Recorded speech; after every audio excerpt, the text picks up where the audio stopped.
మన దేశంలో ఎలా అయితే 4 ధామాలు ప్రసిద్ధి చెందినవో అదే ప్రకారంగా శ్రీఖండ్ గ్రామం అక్కడి అందమైన పర్వతాలు ఇంకా శ్రీఖండ్ దేవతకి ప్రసిద్ధి చెందినదే.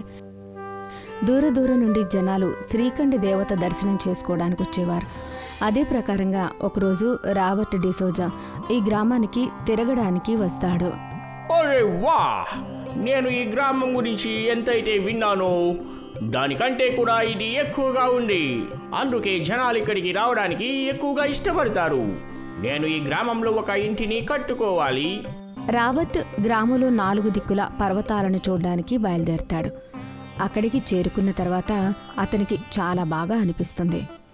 వాహ్, ఇంత అందమైన పర్వతాలు నేను నా కలలో కూడా ఏనాడు చూడలేదు. ఇవాళ నేను బాగా తిరిగాను, చాలా సంతోషం వచ్చింది. కాబట్టి ఇప్పుడు చాలా ఆకలిగా ఉంది. త్వరగా భోజనం దొరకకపోతే నా కళ్ళు తిరిగిపోతాయి. హో భగవంతుడా, ఎక్కడైనా దగ్గరలో భోజనం దొరికితే బాగుండు. రాబర్ట్ భోజనం కోసం వెతుకుతూ ఉంటాడు.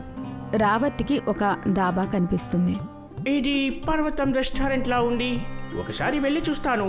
తినడానికి ఇక్కడ ఏదో ఒకటి దొరుకుతుందేమో. రాబర్ట్ దాబా లోపలికి వెళ్తాడు. ఇక్కడ తినడానికి ఏమైనా దొరుకుతుందా? తప్పకుండా. ఏం కావాలి మీకు? చాలా రకాలున్నాయి.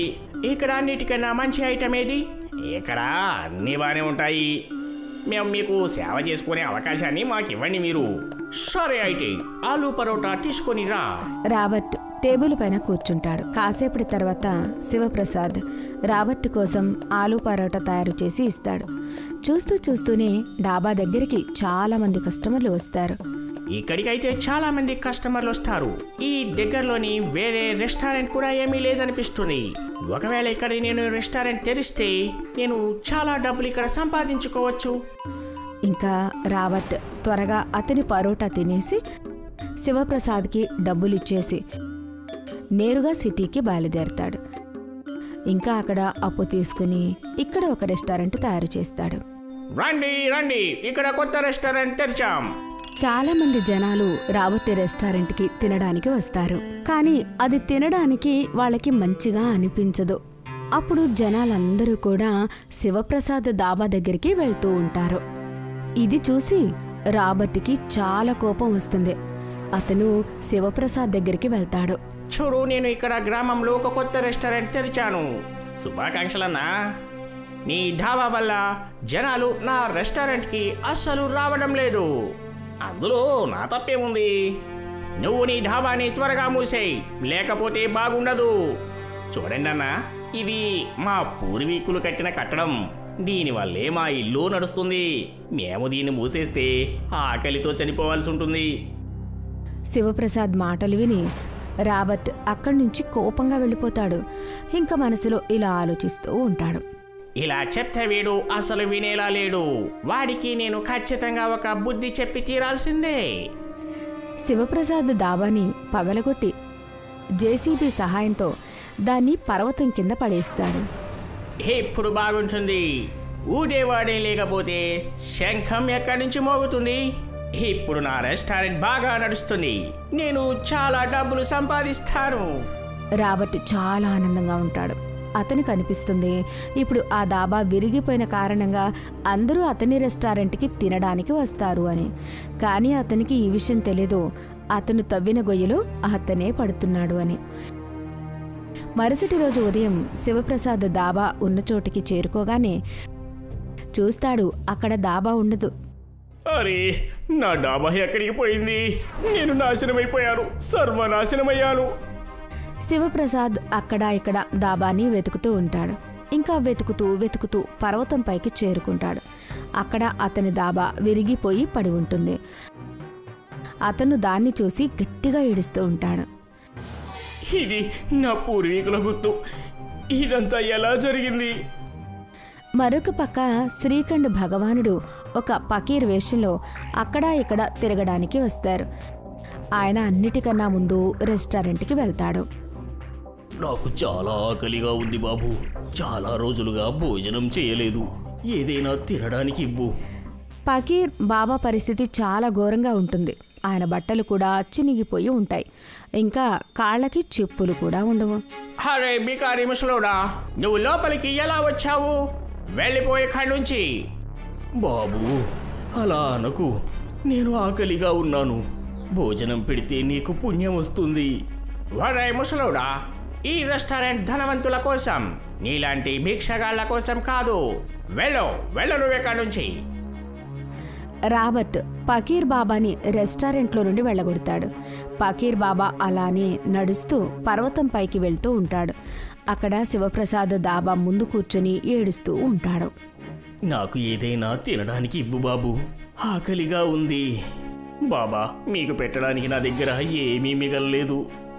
బాబు, నేను ఆకలితో ఉన్న ఒక సాధువుని. ప్రేమగా నువ్వు చద్దన్నం పెట్టినా కానీ నేను తింటాను. నా భోజనమంతా పాడైపోయింది. ఇక్కడ చూడండి, వంట చేసే సామాను కూడా నేలపాలైపోయింది బాబా.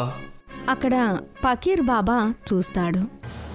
దాబా లోపల ఉన్న రేషన్ మొత్తం నేలపైన 4 దిక్కులా పడిపోయి ఉంటుంది. బాబు, ఒకవేళ నువ్వు అనుకుంటే ఈ పకీర్ బాబా కడుపుని నువ్వు నింపగలవు. సరే బాబా. శివప్రసాద్ నేలపైన పడ్డ రేషన్ అంతా తీస్తాడు. ఇంకా పకీర్ బాబాకి భోజనం పెడతాడు. దానివల్ల పకీర్ బాబా ఆకలి తీరుతుంది. నువ్వు ఒక ఆకలితో ఉన్న పకీర్ కడుపుని నింపి అతని ఆకలి తీర్చావు. ఈశ్వరుడు నీ బాధలన్నీ తీరుస్తాడు. పకీర్ బాబా అలా ఆశీర్వదించిన వెంటనే దాబా చుట్టూ ఒక పెద్ద ఇంద్రధనస్సు వస్తుంది. అది చాలా అందంగా ఉంటుంది. ఈశ్వరుడికి నా మీద కోపం వచ్చింది బాబా. చూడండి నా డాబా ఎలా అయిపోయిందో. శివప్రసాద్ వెనక్కి తిరిగి అతని దాబాని చూడగానే అతను చాలా ఆశ్చర్యపోతాడు.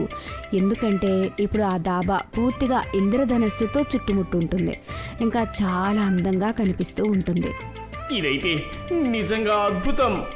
ఈశ్వరుడు నీకు సాయం చెయ్యాలని అనుకుంటున్నాడు బాబు. కానీ ఈ ఇంద్రధనస్సు అయితే కాసేపటికి మాయమైపోతుంది. భగవంతుడిక్కడి నుంచి ఎక్కడికైనా మాయమవుతాడా?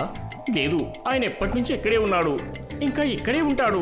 ఒకవేళ శ్రీఖండ్ భగవంతుడు ఎప్పటికీ ఇక్కడే ఉంటే ఆయన ఆశీర్వాదాలు ఈ ఇంద్రధనస్సు కూడా నీతోనే ఉంటుంది. అలా చెప్పి పకీర్ బాబా అక్కడి నుంచి వెళ్ళిపోతూ ఉంటాడు. శివప్రసాద్ ఆయన వెళ్తూ ఉండడం చూస్తూ ఉంటాడు. ఆయన శివప్రసాద్ కంటికి కనిపించినంత దూరం వెళ్ళిన తర్వాత శివప్రసాద్ వెనక్కి తిరిగి చూస్తే ఇంద్రధనస్సు ఇంకా పెద్దగా అయి ఉంటుంది. ఇంకా ఇప్పుడు అతని దాబా ఇంద్రధనస్సు పైన చాలా అందంగా ఉంటుంది. ఇంద్రధనస్సు దాబాకి చేరుకోవడానికి కొన్ని మెట్లు కూడా తయారవుతాయి. శివప్రసాద్ ఆ మెట్లెక్కి అతని దాబాకి వెళ్తాడు. ఇంకా చూస్తాడు, దాబా పరిస్థితి పూర్తిగా మారిపోయి ఉంటుంది. దాబా లోపల మెరిసిపోతూ ఉంటుంది. హే శ్రీఖండ్ మహారాజా, మీకు జేజేలు. జనాలకి ఈ ఇంద్రధనస్సు దాబా గురించి తెలిసిన వెంటనే రాబర్ట్ కస్టమర్లందరూ అతని రెస్టారెంట్ భోజనం వదిలిపెట్టి ఈ దాబా వైపుకు వెళ్తూ ఉంటారు. వాడికి అలా చెప్తే కూడా వినేలా లేడు. వాడికి ఇంకోలా బుద్ధి చెప్పి తీరాల్సిందే. రాబర్ట్ జేసీబీ వాషింగ్ తీసుకుని ఆ డాబాని విరగ్గొట్టడానికి వెళ్తాడు. కానీ అతని మిషన్ పర్వతం పైకి చేరుకున్న వెంటనే అక్కడ కాస్త జారుతూ ఉన్న కారణంగా ఆ జేసీబీ కింద పడిపోతుంది. ఏం జరుగుతుంది? ఇలానే జరిగితే నేను నాశనమైపోతాను.